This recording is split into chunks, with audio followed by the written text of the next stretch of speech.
Hey guys, welcome back to my channel. And if you're new here, I'm Miriam Dow, wife, mama for entrepreneur and real estate investor. So in today's video, I'm actually going to be talking to you about me failing my CO.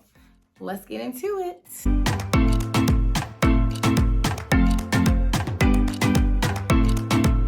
So for those of you who don't know what the CO is, it's an acronym for Certificate of Occupancy. For every home that you're living in, apartment, a house, you need to get a certificate of occupancy from the city. So basically, once I was done with all the construction with my house, I scheduled an appointment with the city of Trenton, and they send an inspector out, right? So an inspector comes out and he's walking around and he's just looking at every single thing. He's making sure the smoke detectors are working. They got batteries in it. He's making sure you have a fire extinguisher in the kitchen. He basically has like sheets and he's checking off everything. But it's every single thing that's minuscule. So when I first bought the property, I got an inspection done, right? I walked around through the house with the inspector. He was there for like 2 to 3 hours. So literally, and then he provided me with a 70-page report like a few days later. But as I was there with him, we're walking through the house and he's pointing out things. Okay, you definitely need to do this. You definitely need to do this. Like for instance, one of the bedrooms on the second floor didn't have any heat. So he was like, okay, you definitely need to put heat in this bedroom or you're not going to pass your inspection. The 70-page report had like pictures and stuff like that.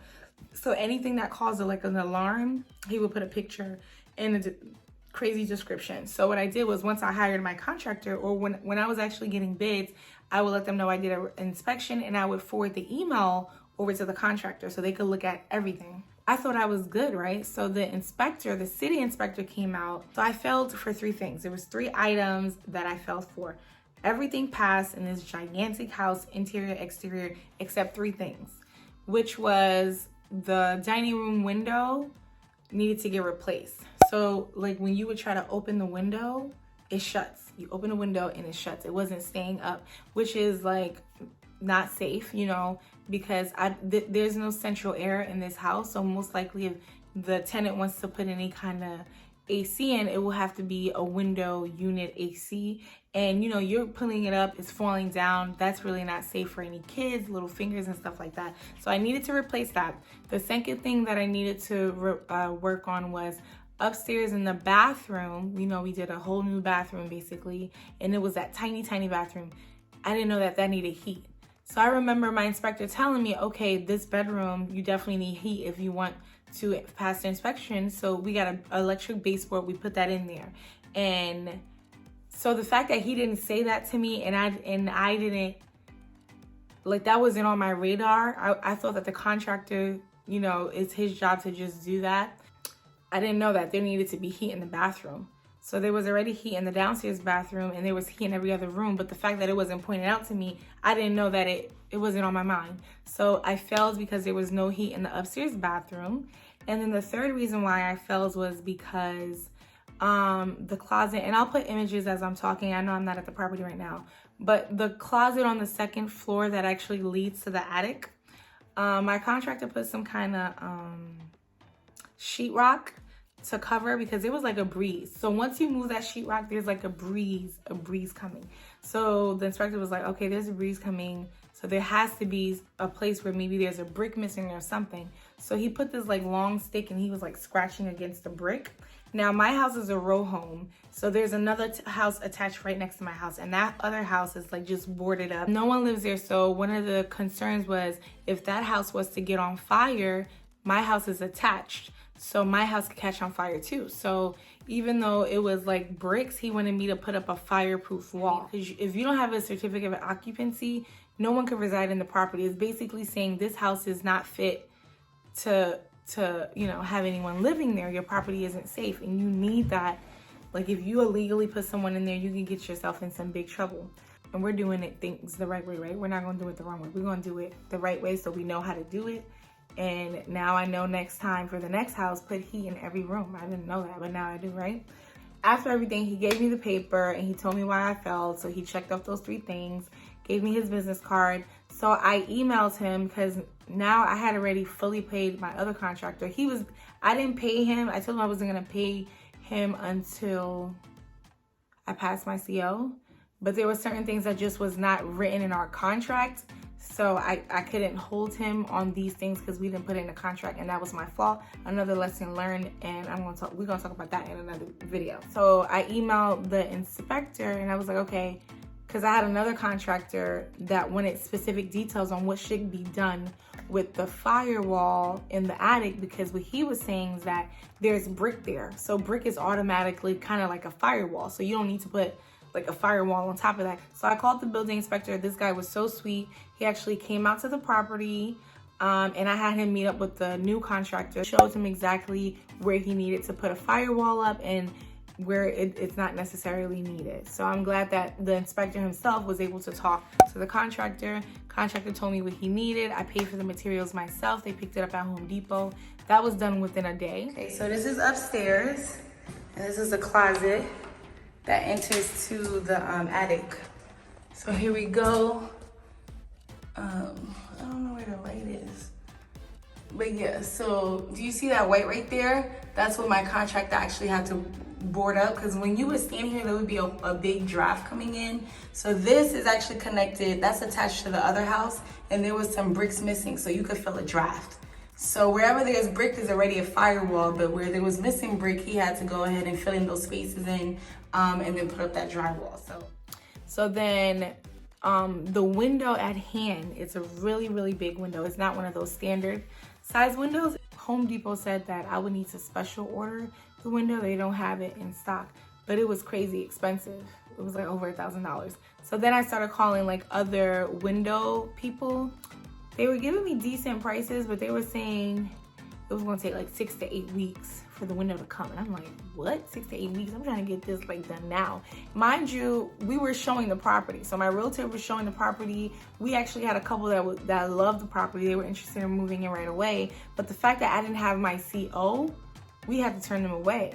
All these companies was like 6 to 8 weeks, 6 to 8 weeks. So what I came up with, I came up with this idea because I was like, bruh, I am not about to sit here and wait another 2 months for this to be done. Like, I just want this to be done. So what I said was like, hey, how about we close the window? Let's go get the biggest window we could get from Home Depot, like the longest one, and then whatever gap that's there, just put some sheetrock up and close it, bricks or whatever. So my contractor was like, okay, he could do that. And I'm just like, why didn't you come up with this idea? Like, I gotta do all the thinking. I'm paying and I'm thinking too, like, bruh. All right, so this is the dining room, right? That's the living room. And this window right here was basically not functioning properly. When you would open the window, it would slam shut. As soon as you open it, it slams shut. Go ahead and put some kind of drywall in the space so that we could fit a smaller window in the space. So that was actually turned out to be a good idea. I don't even know where he added the drywall, whether it's probably here. Yeah, he probably added it down here. And then this way we just went with the biggest size that they had at Home Depot. And he did that in a few hours. And it's actually working now. So we open that window, she stayed open. Feel me? Before it was a disaster, it was just dropping clothes. That was a good idea. We bought the window. Window cost me, I think, around 160 bucks. He installed it, and he did that within a day too. So he was able to take care of the window and take care of the attic.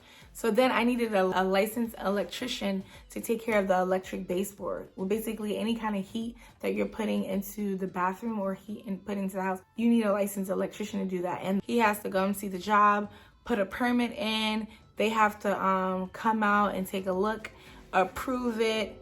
Then that permit has to get closed out. It was just so much. But he was able to do it in a day. So what he did was he just put a baseboard up there, because the way the wall is slanted, it was weird. He couldn't find any baseboard that was like this short to just be attached there or short enough to just be attached here. So he basically just kind of like put some drywall there. Is that drywall? Whatever that's called. And then attached the baseboard there. It's very, very tight. Like, this bathroom is already tiny. So this is only an 18-inch vanity. We did a round toilet instead of an oval toilet just to give it space. And then we was able to add that little baseboard.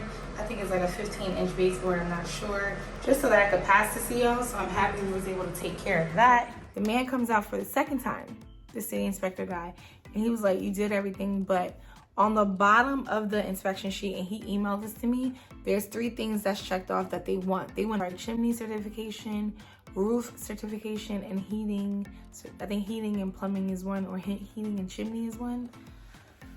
I was just like, oh my God. He did tell me this before we met, so I had like a few days. I was just getting wrong information from different departments. So I paid to get a new heating inspection done. I paid to get a chimney inspection done and a roof inspection done.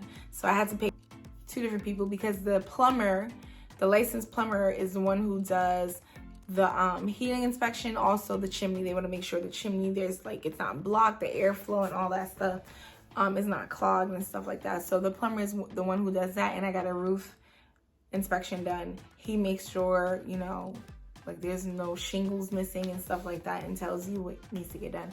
So once I was able to get all 3 certifications, I emailed it over to the inspector, and he finally approved it. So now I have my certificate of occupancy. Hey guys, I just picked up my CO. Finally, right? After all those inspections, failed inspections. Them certificate of occupancy is no joke. Like, I thought I was done, but no. But guess what? I'm not mad, because now I know for the next time. But yeah, I failed, but then I passed. I failed the first time. The second time, I kind of passed, but he couldn't give me the paperwork, because usually when you pass while they're there, they'll give you your certificate of occupancy right there. But it was just some paperwork missing, so I had to get those inspections done, email it to him, and then I was all good. So yep, passed, but now failed, but then I passed. So I'm happy I was able to share that with you. I hope that helps one of you guys out. Each state is a little bit different.